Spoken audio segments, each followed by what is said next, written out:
Hey, what's up, guys? I'm Cody the Coin Raptor, and welcome to my channel. I'm here to talk to you today about some crypto, starting with our chart TA.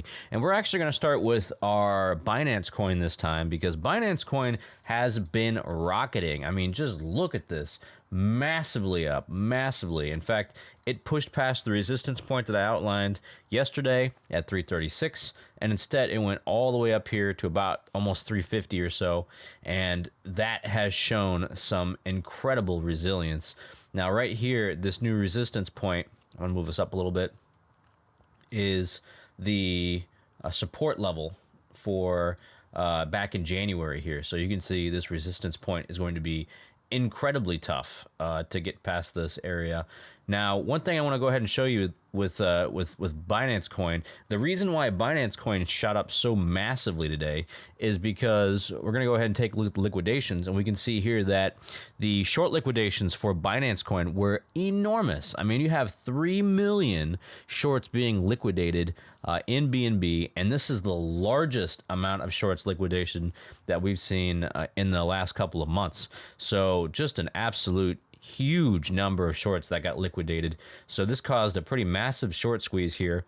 And as we can see, the RSI right now on the daily is 82, and it is enormous. I mean, the fact that it's 82, you rarely ever see anything get up that high. But when you do, most often than not, and you can see here based on the history, it barely spends any time up there whatsoever. But more often than not, when it actually goes up this high, you're going to expect some kind of pullback. So we zoom out a little bit here, and this is actually the highest RSI level we've seen since the April of 2021 run. So we've had just a massive amount of buying pressure and shorts getting liquidated and squeezed, and so that's what we get as a result. Now, this kind of parabolic run up, I don't expect this parabolic run up to last that much longer because the buyers are going to have to take a break eventually, or they're going to get exhausted. So most likely what we're going to see is we're going to see it come back down and touch the support level here at 330 instead. Now, Binance coin wasn't the only coin that was up big today. We also take a look at Ethereum. Ethereum was also up pretty big today. We see here we have a really nice green candle printed here, and we have some very solid volume coming in. Now, Ethereum is a little overbought, not crazy overbought. It's at about 67 or so, kind of high at the top of that range, but it's still stuck in this sideways channel here. And you can see that unlike Binance coin, it did not break out and go higher. Instead, it's stuck here at about the 1650 level, and it's probably going to hang out there for a little while. I would expect that during this weekend, we're probably going to wind up seeing less volume than during the week, and we're probably going to see some sellers step in at some point. Some shorts are going to reshort Ethereum and probably Binance coin eventually as well, and bring the price down a little bit. I would love to buy some Ethereum south of 1500. I'm definitely not going anywhere near it at this price because I think it is overbought at this price. And then, of course, we're going to go ahead and talk about Bitcoin. So Bitcoin, I'm going to go ahead and just take the descending triangle out of this, right? I feel like this has been nullified at this point. But so Bitcoin also had a really strong day today. Not as strong as Ethereum and not as strong as Binance coin especially. But what we saw here today in Bitcoin is this big green candle that opened up from about 20,200 all the way up to where it is right now, which is about 21,200 or so. And this level that it stopped at, that it found resistance at, is a level that's basically right in the middle of the range that Bitcoin has been trading at for the last couple of months. So if you take a look at the upside here, upside was 25,000, downside is about 17,000 or so, 17.6, and then you see just basically right in the middle, this 21,200. It's decided to come all the way up here to the exact middle of this range here, and then get stopped out by some heavy resistance here. So now with Bitcoin, I previously mentioned yesterday that the RSI is getting very high, and it is. This is at 61, right? And as I said before, it barely spends any time above this range. The only time it did spend more than a day above this range was back in March, and you can see back in March it had maybe about 3 or 4 maybe 5 days above this range. So right now we're at 1. Okay, we're at 1 day. And so it could stay above that range for a little bit longer. I think probably within the next day or two, or at least during the weekend, we're probably going to see some sellers step in at Bitcoin and push the price down a little bit. And we should probably see it come back down here to this support at about 20,043. Now that seems to be the most likely scenario of what's happening. And if Bitcoin can hold this 20,000 level, that would be very bullish. If it can hold this level and it can go straight, hold this level and then bounce off, and then if it can come back up here and make another higher high, that would also be very bullish. Now, what you would have in that case is you'd have a very similar situation that we had back here in July, where it came up, it chopped sideways for a bit, and then it broke out, and then it went down a little bit and broke out, and then you had higher highs come into play, and then you had higher lows as well.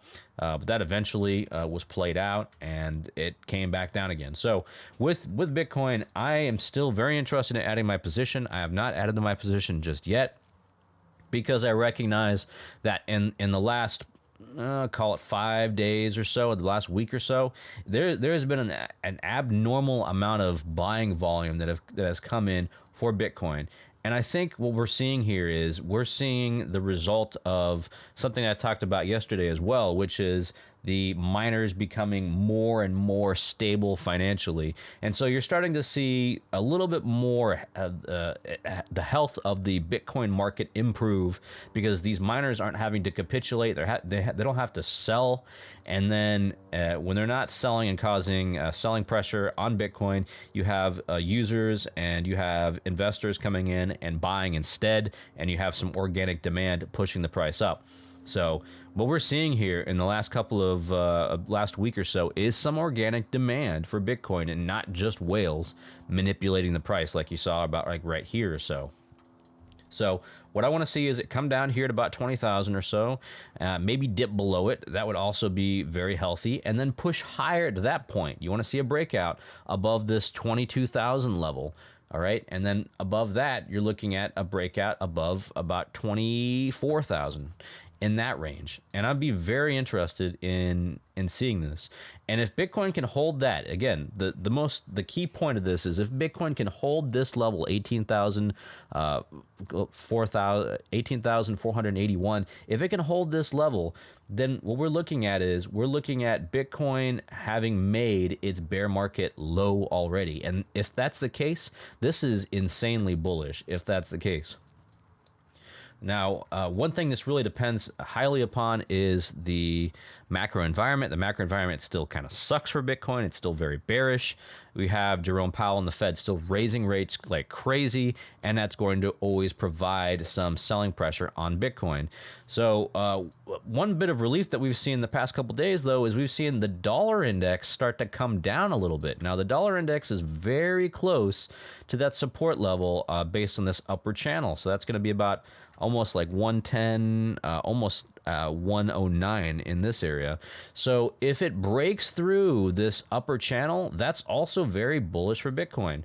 And when it comes down to it, I'm definitely interested in adding to my Bitcoin position. I'm just waiting for it to do a little bit of a pullback first and see if I can get in at a better price, because honestly right now I don't want to get in because the price is too high and the buying action is way too much for me to get in at an attractive entry price.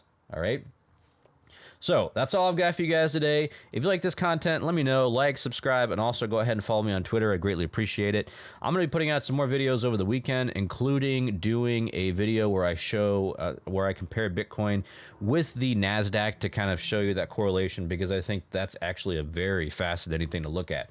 So this is Cody the Coin Raptor, and I hope to catch you on the next video.